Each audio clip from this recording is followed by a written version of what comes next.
This is Jet with Pop Austin Media, and we got DJ J-Ro in the building. How's life, man? Life is great. How's life with you? Oh, man, it's great. I mean, telling one you. step forward, that's all you can do. Now, especially in the pandemic times, man. We're alive, could be worse, and, we just got to keep moving. Just stay regardless. blessed, all you can do. Exactly. Let's go ahead and start from the beginning, though. This goddamn where are you originally from? I am originally from the Valley, the very last city at the very bottom of Texas called Brownsville. Heard of it. Brownsville, Texas. I was born and raised there for a while. I moved back and forth to like Dallas and stuff like that. But then I Represent. I'm from Dallas. Nice. I stayed in Irving, Texas. Okay. Right down the street where Beltline Station used to be at. We were there for a little while, but my mom, like, I was one of those kids that was always moving back and forth and stuff. Can I cuss on it just in case it comes out? Let it fly. Cool, gotcha. I just didn't want to say cool. Yeah, but I was one of those kids that moved around a lot, and she had me back and forth, so I was in Dallas for a little while. So Irving was pretty cool. I loved it. You know what I mean? I was able to come back with the swag from Irving and take it back to Brownsville, and people were just looking at me like, what the fuck? Where did you come from? And how old were you when you did that transition, you said? I was probably like, I was in junior high, 6th grade, probably like 13. So was it more during the summer, and then No, I actually would leave. Like, when I left to Dallas, I was probably like 11, 9, 10, about 10, 11, because I was like in 4th, 5th grade.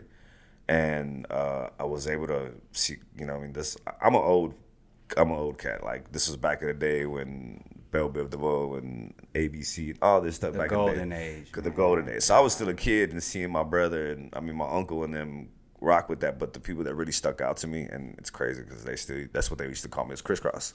Crisscross. Yeah. Make them want to Jump. jump. And it's crazy because I was thinking about the other day, and somebody said, "Who really influenced your style?" Because till this day, I still braid my hair like back in junior high, and I was going through my Spotify, and I was like, you know what? I have this playlist called Stuff That I Grew Up To, and Crisscross is on there, and looking at a lot of their stuff, and I was just like, yo, that's who I can kind of. That's where it all started from. Because when I was listening to Crisscross, and I went to Brownsville, I had braids, baggy jeans, baggy clothes, feelers, while the guys in Brownsville were in silk shirts and button-ups and boots that had snakes and shit on the back. And then you had the other cats who were in the Nike Cortez. So I stuck out like a sore thumb. The girls loved me. Oh, yeah. But, bro, that DFW area is like, yeah. It's like, you know what I mean? You come with this swag, and I'm Yeah. like, where you from? That's like to this day, the little poofy thing that they have in the back. the shag, The right? shag, there you go. And off the rip, hey, that's Dallas Fort Worth. Oh, you know heck what I'm saying? yeah. You know when you see the shag, man. So did you play sports? I did, but marijuana stunted my growth, and I was a short kid, so I was limited to certain things. And I played football. I played a whole lot of baseball growing up as a kid. I could have probably did something if I wouldn't been doing other shit. Yeah. But I played sports for a little while. Once I got into high school, is when it just kind of went. Like, forget it. Yeah. Would you graduate from? No, I didn't graduate. I went to Okay. Porter High School out in Brownsville. I was supposed to go to Travis when I moved here in '95. I originally moved here in '95, and I had transitioned from Brownsville over here. I was supposed to graduate from Travis, but I was one of those kids where I had an option. Did you want to go to school today, or do you want to stay home? Oh, I want to stay home, go hang out with the kids. Exactly. Skip day at my house, and but I didn't graduate. So yeah. Hey, it is what it is. Yeah. So what inspired you to get into DJing? Oh, what inspired me getting into DJ? I'm not one to really put it out there, but back in 2005, back in 2000, 2002, I have a little brother named by the name of Daniel Rocha. Rest in peace, little Daniel. He was doing that. R.I.P. Okay, cool. Yeah, you know what I'm talking about. But it was one of those kids that would rap, and I knew people that were DJs and had a little setup, and we were like, come on, let's go. So I started taking him there. He started rapping. We were putting all these tapes, and then he passed away. When he passed away, I linked up with the DJ that I would take him to go record at. And he's like, all right, well, let's do these mixtapes. My bad. You're good. And we started talking about putting a mixtape together. We put a mixtape together and never came out. So I still have it stashed to this day. I'm probably gonna let it out on SoundCloud or something. But and then we did another mixtape. It never came out. So I'm one of those people. What's that saying? if you want to get something done, you got to do it Do yourself. it yourself. I'm one of those people. So I just said, you know what? I started thinking about the days because as a kid, I grew up putting mixes on tapes, Napster, putting CDs, something to ride to, something to smoke to, all smoking weed songs. So I kind of put that into like, you know what? I can do this. So I bought my own setup, YouTubed everything. Thank God for YouTube. YouTubed everything, and started doing that. But then I originally started off as a wedding DJ, quinceañera DJ. So I started doing that, and then I didn't transition into the music scene until probably, I did the whole wedding thing for it. Then I went through a divorce. Excuse me, and I became an MMA fighter. I had so much anger from the divorce and shit, so I wanted to find another way to channel that anger. Well, yeah, then that's cool. It's good to learn too, just for you don't want to just go around and of course beat people up, but it's good. What I used to do, that's what I used to do, and I used to be one of those people. Oh, what the hell you staring at? Or what, bitch? Let's go. I was a kid. I was knuckleheaded, and I went through a divorce, and I caught myself. I was how old was I? Probably like 26, 27 years old, and I was just like, here I am doing the shit that I was doing when I was 19, 20, 21 years old, pulling out guns, beating people up. Who's this on the block? One night we had an altercation with somebody, and I was just sitting in the garage like, what the fuck am I doing? You know what I mean? I can be doing other things, instead of pulling out guns, anything. That's my brother that got shot by, by a cop, whatever. But I YouTube MMA. Not YouTube. I Googled MMA schools around me, and a school named Rubicon came up, and they called them like, yeah, you can come and try it out for a week, yada yada yada, and for free. I was like, cool, let's go. So I went, and my very first class was judo, and then I had an MMA class. So I did my judo class. I broke my fucking thumb. Oh, I broke my how'd thumb. you break your thumb? Shout out Xavier Soto. Hopefully he'll watch this YouTube channel. This video. Big homie named Xavier. He was my, I was pretty much his rag doll. You throw people around, and you got to teach yourself how to fall. Whatever. Test dummy. The test dummy. But you can still have to learn how to take the fall and the bump and the because judo's all about falling. Techniques and how to throw people down. So you got to learn how to fall. So he did this sweep on me, and as he swept me, I went up, and somehow, some way, he rolled over, and my hand went down. Sorry, that was loud. He stepped on my hand and just rolled my thumb. And I looked at it, and it was all purple, whatever. And shout out Warren Stewart. Here's another MMA fighter from Austin, Texas. He's like, here, bro, there's a couple ibuprofens, wrap it up, and let's go. Let's do MMA. All right, cool, let's go. After MMA, I went to the hospital. He goes, oh, yeah, you got a fracture, and yada, yada, yada. I was like, cool. So I let the guys know. He's like, don't worry about it, bro. We'll give you a month for free. You come and train with us. And that's where it started. Cool. MMA, yada, yada, yada. And then I came back. Shout out CJ Slaughter. It was my first opportunity. It was Craigslist. I was typing in gigs for DJ. There was this artist by the name of CJ. CJ the best. And shout out CJ. Yeah, CJ the best. This was shit back in the day, man. Crazy. Hit me up. He's like, hey, bro, do you have a recording studio? I was like, yeah, I'm also a DJ. Oh, okay, cool. I started doing shows at the Victor Grill back when, before the new Victor Grills now. And so you spinning for his sets? Mm-hmm. Oh, that's okay. So that was your first my very first introduction. Yeah, okay. You know what I mean, into the music scene. You know what I mean. I didn't know anybody. I didn't. You know what I mean. CJ was the person I knew, and then it went from there to where I linked up with the crew. And how did it go? I did that. I was still training, and I sparred my old manager. We were in the ring and we sparred, and he goes, "Hey, Jiro, you're a DJ, right?" And I was like, "Yeah." He goes, "I got this management company. I got artists, and I'm looking for a DJ to do our shows, and we have all these artists and yada yada yada." I was like, "Cool, yeah, let's do it." So we linked up. Shout out Dirtbag Life. We went from there. I linked up with Q Lee. Shout out Q Lee. Shout out Painted Blues from San Antonio. That was the first couple artists after that. And then it just went from there. To who I am now. So explain the how was it like your first time behind, like you said you looked at YouTube, mm-hmm. and you looked it up on YouTube, basically just learn as you go. Explain the first time you're behind the board, you're doing it, you learned it, you got somewhat of the basics down. How are you feeling? Anxious.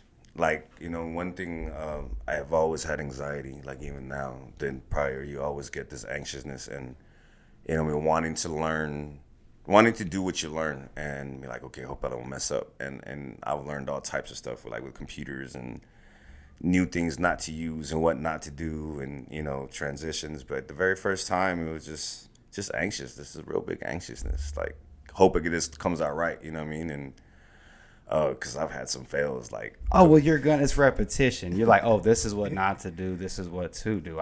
It's just like everything else, right? I had one where a computer just froze on me in the middle of a set, and How was that feeling? the shittiest feeling in the world.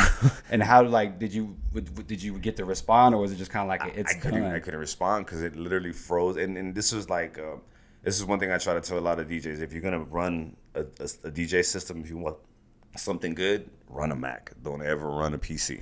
No, I'm sorry, PCs are good. Don't get me wrong. No, it's true, because it's just something that I always was like, man, the Mac always runs the media better, yes, man. You runs like the media better. You try to do something on a Windows, sometimes had you're a- like, oh my god. Some Mac and some PC, Windows, Vista, and I thought I was the coolest Vista. shit. And Oh, no. it was in the middle of a set, and CJ is looking at me like, bro, what's happening? Everybody, I'm just like, it just froze on me completely. And CJ got mad at me, and not mad at me. He was upset because, you know, people were looking at him. He's ready to rock. Yeah, he's ready to rock, and I ain't gonna lie, that moment is when I kind of just sat there and said, fuck this shit. I don't want to do this anymore. Like, I don't need to, you know what I mean? Put yourself like in that position. Yeah, one, Well, you know, I didn't get paid, and it was just a number of man. things. So it was just, you know, and this the guy, you know, I mean, it was all love. I did it all for love and whatever, for the homie or whatever. But just the fact that I had people coming at me like, oh, and I kind of went home. I was like, yo, what the fuck? You know what I'm saying? And I kind of just started over and linked up with the other crew and started learning. And the biggest thing that helped me was rehearsing. And I tell, like, when any artists hit me up, hey Gerald, can you come and do my set? I tell them, hey, do y'all want to rehearse? Well, rest in peace, the Music Lab, because that was a spot that we would always go to. And you're not lying. I'm telling you. R.I.P. bro. You could do all kind of things. all types of cool there. shit in there. You know what I mean? And it was a staple for Austin Elon for a lot came of it. through and just said, Have you seen it? Have you I don't even want to ride by it, man. It's so sad. I haven't went for a reason. Like, I don't want to look. I don't. But I bet you it looks great, though. You look at it, bro. It's like one big old fucking glass, or like mirror, like just straight see-through glass. You know, because I still go over to the Spokesman to go have a tea, or, you know, what I mean, we go rock out and have a couple beers or whatever. But you just pass by and you're just like, bro, what the? And I mean, it's just like a showroom. I don't understand what they did to it, but, you know, money talks, bullshit walks. Exactly. I guess. You know what I mean? You're not So, lying. Well, what were the first turntables that you learned on? Or tables, or I guess whatever the correct term the is. first one was this little, the way, because it's people think, oh, DJing is just playing music. Because you got to learn how to transition, you got to learn how to blend, and then if you want to be one of those DJs that's scratching and cutting, you know, that's a whole nother YouTube channel on its own. So the first one I ever started with was a Hercules RMX, and it ran with virtual DJ. And You gotta learn somehow. you gotta learn yeah. somehow. So it taught me how to, like, because before, you know, as a lot of what new DJs would do, they would just throw in a track and think, oh yeah, let's just put it in, you know, the BPM may be 135 and the other track is Way 70. off. Yeah, You're just like, you dancing. they're you're just jabbing, like, and all of a sudden you're oh. just like, what the fuck? That. So it was things like that. So I learned that one on my own. And I mean, because if I listen to my old mixtapes, god damn, it was horrible. My blends and my transitions, it's just what I liked. You know what I mean? And I still do that to what I like. But now I kind of like structured. Like my mixtapes, I was structured. I'm like, okay, BPM, which way do I want to start? Do I want to start from a low BPM to go up to a higher BPM, or the opposite way around? Back then, I was just throwing in tracks. I'm like, oh, yeah, that's cool. But then I learned how to blend and make it sound seamlessly, you know, or pick like the perfect spot to end one song and start the other song, or do this dope ass drop and transition. And then I learned that, and then I bought me a set of Stanton CDJs. It was like a whole pack. It had the mixer, the two turntables, there were CD players. It was all the same color. They came with the KRKs, and it was a dope package that they had for sale. So that's when I started learning how to mix, because I saw DJ Scratch Mixmaster Mike from the Beastie Boys. Like he was sitting there cutting it up, but he was on some techniques and stuff. So I sat back and I wasn't introduced. Like I didn't know. I knew about scratching, but not really the way he was like. To this day, I still can't do all that. You know what I mean? But it's tough. Learning how to scratch back and forth, where to put your fingers. So yeah. It's like almost playing a guitar in a sense, but facts. But it's of course without the strings. But each groove, it seems like it does something, right? So it's funny that you say it's a guitar because I look at my turntables because I come up from a long line of musicians. Like my cousins are bass players, drummers. My dad's a guitar player. He'll sing, he'll drum or whatever. So I chopped off my finger. Shoot. 15 years ago. So I was supposed to teach myself how to play guitar. So you can't really, Tony Iommi from Black Sabbath, fun fact, I don't know if anybody knows this, but he has a couple of his fingers chopped off. You know who Black Sabbath is, right? Mm-hmm. Oh, yeah, I know that. He uses a thimble, and he puts like some wax in it, and then he puts like this raw leather thing. That way he can catch his notes. And I wanted to learn how to do that. Oh. You didn't know that? No, I didn't know. Yeah, he check did it out. that, Yeah, though. it's like because all your nerves are right here. So and even to this day, like when I do certain crab scratching or whatever, it's still a little weird because it's still. So you did that? I did this because I wanted to be a mechanic. I have all type of like in and out of my story. Like we'd have to do a whole hour story. It's like a shot of vodka, like a big swig, and you're just like. Oh. No, I was working on a car, and then the turpentine belt, that belt that moves up. My stupid ass stuck my finger in there like a dummy. And my dumb butt's thinking you did that like you did that like you. It felt like a door slammed on my finger. And I looked up and I looked at my homeboy. I said, "Say, bro." He goes, "What?" I said, "I need you to take me to the hospital." He said, squirting. It wasn't even squirting. It was just my bone, my bone looked like a blade because it was just nothing but the bones. It's called a degloving. But getting back to the DJing, that's what made me want to DJ because I couldn't learn how to play guitar because I love the guitar, bro. Like the noises and the shit that people can do with it, and So I said, you know what? Let me learn how to do that with the turntables, and that's where it came with the scratching and being as hype as I am. So what do you think about like the transition from the traditional DJing with records scratching to like what is it, Serato, I guess what you call it, or more digital? Mm-hmm. What do you think about that transition? Which one do you prefer? I defend the fucking digital because if you think about it, you know what I mean. Back then you had to carry shit ton of vinyls and scratch it, like crates of vinyls, and you have to it takes more time. Yes, it's the original way to do it. It's the way that we were supposed to do it. But then also with the libraries, now I can just pop my library. The turntables are more digital too. Like I have a set of Newmark and a 7.3s. It's a 7-inch vinyl when it turns, but I just don't have to put the needle on. Reason being, I used to have some techniques, and the way some artists now are, they're lit. They're jumping on the stage and the shit moves and your thing bounces. Nowadays, you don't have to worry about no bouncing. Instead of carrying crates, I carry 2-3 hard drives. I can just sit there and type Lofted in Austin by the League of Extraordinary G's. Boom. Okay, well, cool. Let me find a little T certified. Bada, bada, bada, boom. Compared to flipping. I don't have it, man. Yeah, you know what I mean? So, yes, it was the original way to do it, but it's just like everything evolves. You know what I'm saying? I had this conversation with this guy.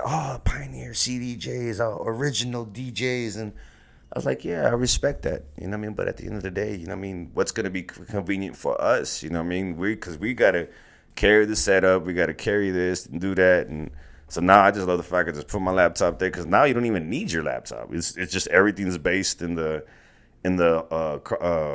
mixer. You can just plug your hard drive to the mixer and boom, your library pops up. But I've always been traditional. Boom, there's my laptop. Connect everything. It's tried and true though. Yeah, you know what I mean? It's simple compared to like I was watching NWA where Dre tells Yella, let me get that yada yada yada. That'd be some like, okay, I gotta keep the crowd going, but and everything, and then let me get Dougie D's record, let me get that Mo City Down. All right, cool. Here's the CD. Gotta find it, look for it, compared to just boom. So yeah, I'll defend the digital. So yeah, I'm right there with you too, especially with the skipping and stuff. That's one thing I didn't really even think. But let me use his techniques one time, and the crew that he was with were just so lit.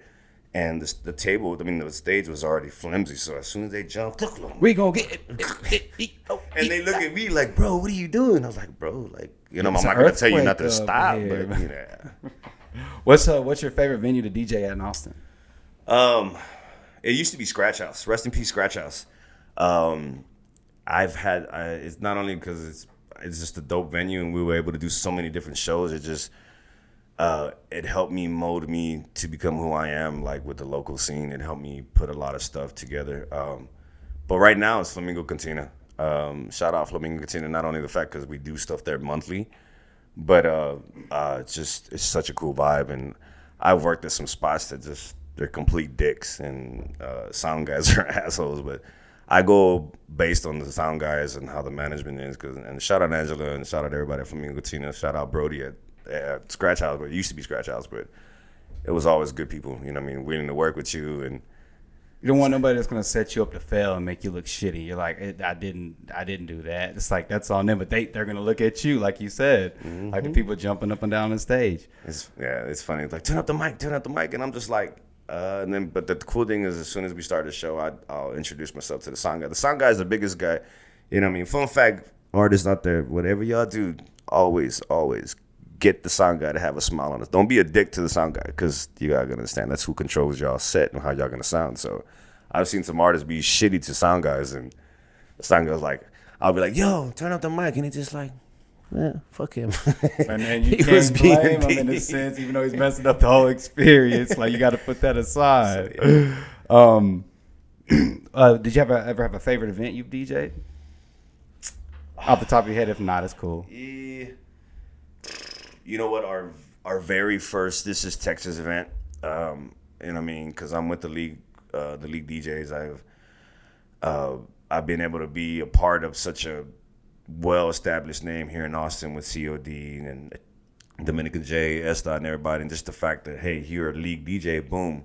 So it was our very first This Is Texas act because we had like a bunch of pioneers. We just had one a couple weeks ago where we had like all type of OGs, and our first This Is Texas event had a bunch of like OGs like Die Slow, Crew 35. There was just countless. We even had a League of Extraordinary, a slight mini reunion. It was dope. So yeah, I want to say our very first This Is Texas event. Cool. Talk about the Bending Corner song and video that came out several months ago, and like, how did that come about, and how was the experience shooting the video and all that good stuff? It was fun, and people tripped out on me because they looked at me like, "Bro, you look so natural in the videos." It's like I've always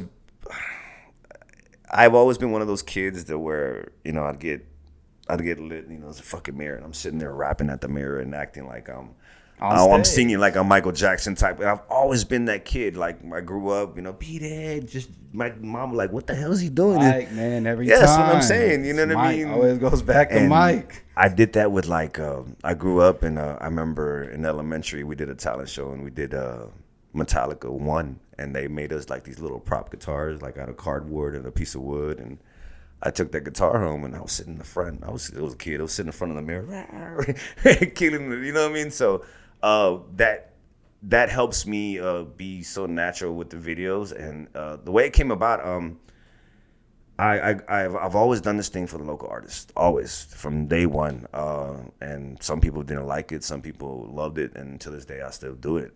So what I'm doing right now, I'm taking forever doing it, but I'm gonna drop an EP. I'm not a rapper, you know what I mean? I rarely do stuff like I couldn't write a song or nothing, but luckily I have helped people to put this stuff together. So I buy beats from local artists. Shout out Boss, shout out the Birdhouse, shout out everybody that I bought beats from in Austin. So I'm putting all my beats together. I'm on my DJ Khaled vibe, but instead of me, we the best, I've gotten this idea to where instead of me yelling and being all over the track, why don't I just be on the track, And I tell my homies, hey, you do the verse, I'll do the hook, and see what y'all think, and if we like it, we'll rock with it. And that's pretty much. Cool. I have like 4 other songs that I do the same thing, so I'm on my DJ Khaled vibe, but I'm doing a little bit. But different. Because the last thing you want to do is go, there's a DJ J-Roll. People want me to do that, and then they're like, can you host my mixtape? And I'm just like, I can, but people gonna get tired of DJ J-Ro. And I'm exactly. just like, yeah. Damn, son, where'd you Yeah, find this? exactly. So that's why I kind of just like, you know what? Let's here's you give me your hook. Let me do my interpretation of that hook. See what you think, and if you like it, let's put it on. Like I got another one coming out soon. We're gonna try to submit the song. Shout out Clover. To the Matrix, to the new Matrix movie. Like it's got like a theme about the Matrix and stuff like that. So it's a dope track. Ain't nobody heard it. Got another song with who else? Kuda Brown. Got several tracks. So that song came upon like that. So we did that track with Kuda Brown. Shout out Kuda Brown. Came to my house. I've always had my own home studios, and like I said I got these beats. Let's do this. Yada yada. We put it together. I waited such a long time to put it out, and then we did the video. Shout out to Envy Vision. We did the video just on a Sunday, just vibing. So it was pretty cool. Cool. Just quick question. If not, it's cool. We can move on to the next. No, go Have for you it. ever had somebody try to like heckle you while you DJ, like playing a song? It don't have to be nothing like, but it's like, hey man, play this song. All You're the like, time, bro. to this stop day. it. To this day, and I work at the Red Rose at the Gentleman's Club, and we have certain rules or certain ways. And hey, can you play this song? Like, yeah, cool. $20. Tip me $20, and I'll play whatever song you want me to, and just one song. They start becoming assholes. I've had one to where I used to do a lot of open mics at Spider House, and I was DJing, and this dude just like, yo, we always gave the artist one song to do, and oh well, I'm gonna do 3 songs. I'm from Chicago, and yada yada yada. I'm like, bro, I can give 2 fucks where you from. You only get one song. He put his hand on my turntables, bro. So yeah, it's to this day. I can tell you some stories, bro. Like everybody that knows me could remember that day, cause like I had the mic in my hand, and as soon as he did the mic, just and I was like, bro, I hopped around the corner and like it. Yeah. So Oh man. the requests are always funny. Hey man, I'm about to leave. Can you play the song for me? I'm just like, bro, like I don't, nothing against certain songs. Like I've had one. What was it? Punjabi music. Is that how you say it? Oh yeah. Punjabi. Something I didn't want to mess that. I didn't want to say. No, I think that's right though. That Punjabi, like I had it, and it was on 6th Street, and she's like, "Hey, do you have some Punjabi music?" And I'm just like, "Give me an artist, like give me a name." And I guess Jay-Z did a song with one of those artists, and she's like, "Yeah, that song that I'm just like, "All right, cool." And I'm one of those, if it doesn't fit into the vibe that I'm cooling with, because you gotta understand, I'm also playing for the crowd. Like I want the crowd to be lit and go to the bar, because the more they get the bar, the more, hey, let's give the DJ some more money, whatever. And it didn't fit with the vibe. Oh, well, I'm gonna leave. Can you play? And I'm just like, oh, just whenever I get a chance. And Djing, she kept on, and until this day, it's still like that. So I worked Wednesday, and hey, bro, you gonna play that? What'd he say? That no, it wasn't Mo City Done. It was 1, 2 by 0, just this random 0 song, and I'm just like, bro, there's the tip jar. I'm gonna pay you. You never paid me. I'm gonna pay you. Never paid me. Looking at that jar, like I ain't seen your hand go in that jar. And then he yet. goes, I got money. He puts $2. So $2 isn't gonna help you none, bro. But yeah, man, all the time, bro. It's funny, but shout out to all the DJs that got to deal with that, man, because I know I'm not the only one, man. And it's always one of those. Oh, can you play? And then we'll be in a dope mix, and can you play what's her name? Levitate or some random song that doesn't just like you're gonna throw the mood off people and look at you like, what the fuck? But yeah, that's hilarious. Real quick, just touch briefly on your purple belt in jiu-jitsu that you got. Congrats on that. Jiu-jitsu, man. Thank you. It's been a long time coming.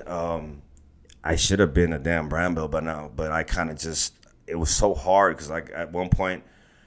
All I was doing was DJing every day. I didn't have no time to because training is usually in the afternoon or in the evening, and I was going full force with it, bro. I was like every day training, DJing, and it was all about it. And I kind of just fell out of love with it for a little bit, and I kind of just stepped away from it, and I started focusing more on the DJing, and because I was doing everything locals, I was going to Laredo, I was doing all types of stuff, so I stopped.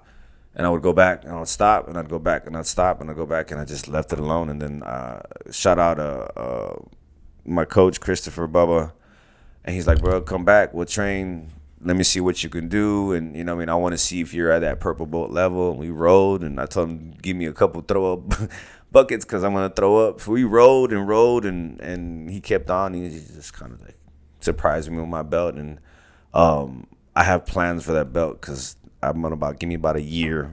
Once I get that brown belt, I'm going to open an academy up in Buda. Awesome. So we'll be on the lookout for that. Yeah, be on the lookout for that, man. Because I've always told people like that knew me when I was on about the whole martial arts thing. Like that was one of my biggest things that I wanted to do was open up in a school and teach. And you know, I train my kids, and I have daughters, so I teach them as well. And it's a cool thing being able to teach people. You know what I mean? So awesome. Yeah. Real quickly too, just a few more. I see your post on the shoe game. What's your favorite pair that you got off the top of your head? Man, the favorite pair. I just got them a couple days ago. I've been wanting the Royalty Taxi 12s, and I just got them a couple days ago on Wednesday. I saw those. Those are fire. Those were a pair. But my favorite pair out of the whole collection are my Biohack ones. I was always that I don't like the ones. I don't know. Shit, I got more pair of ones than any other pair of Jordans right now in my closet.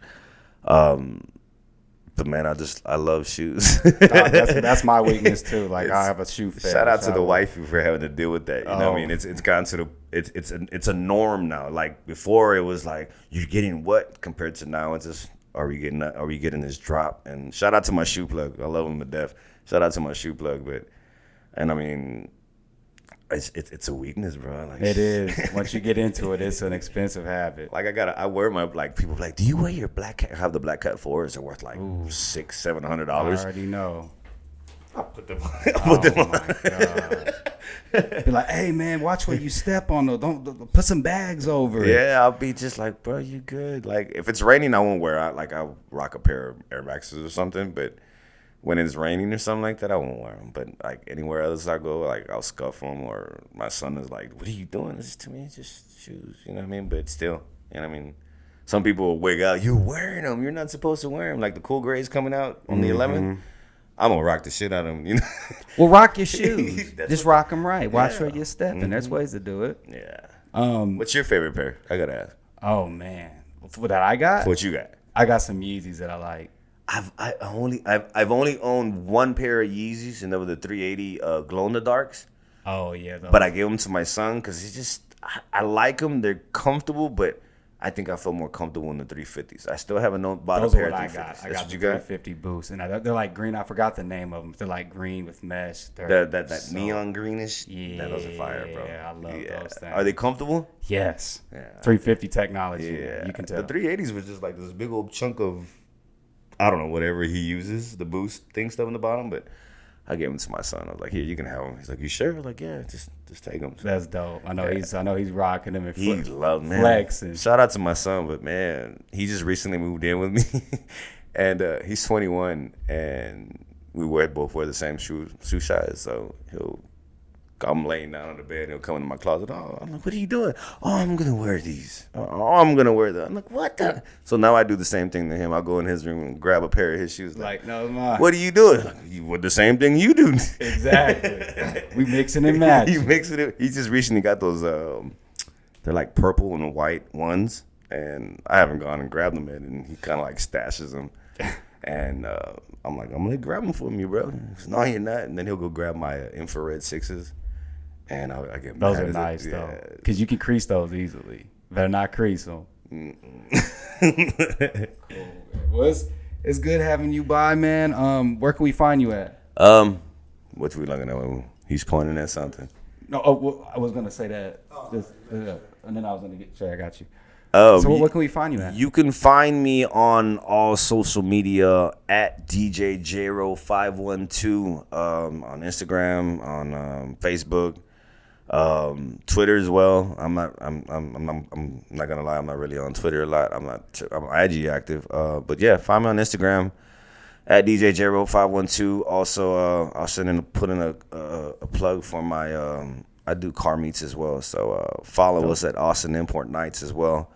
For all you lowrider, donks, imports, Mustangs, whatever, follow me. I'm having a meet. Matter of fact, tonight.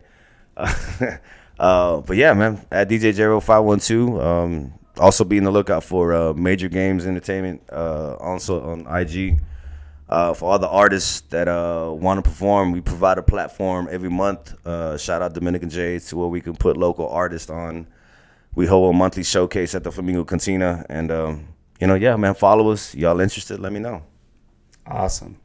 We're going to end it. We bear some gifts for you. Man, I saw Two Stone with these. I was like, I wonder if I'm going to get some. Oh, man, we that's what we do to all the guests. And, of course, for the Christmas spirit. Shout out Two Stone. Shout out y'all. Man. Oh, what? It's got my name? Woo, man. I am definitely not going to use these. I'm going to put these up. Man, thank y'all. Appreciate y'all. It's got the whole, my bad, I'm into anime. The whole dragon look like clouds to me, but it's popcorn. I was going to say they're clouds, but they're popcorn. Nah, hey, they could be clouds. Clouds, the clouds, and you eat popcorn, I'm telling you. After it. While you smoking clouds. Bad. There you go. My bad. Man, this is a hoodie? It should be a sweater. My wife's going to take this away from me. I ain't going to lie. Yeah, she'll probably jack it. She's going to jack it for me and be like, this is mine. Man, this is hard. Bro, this is dope. Thank you. I'm stoked that y'all got one with my name on it. I didn't know they had my name on it. Oh, pretty dope. For sure, man. We do it for everybody. Man, appreciate y'all. Shout out to y'all, man. We're going to leave you out? Yeah. Great. Cool. Well, this was J-Ro, DJ J-Ro. Don't be coming up to him asking him for play a song because he will flip you over the table. He's a purple belt in jiu-jitsu. Facts. This is Jet with Pop Awesome Media, and I'm signing out. Peace. Y'all be easy, man. Thank y'all for having me, man. Thank y'all very much.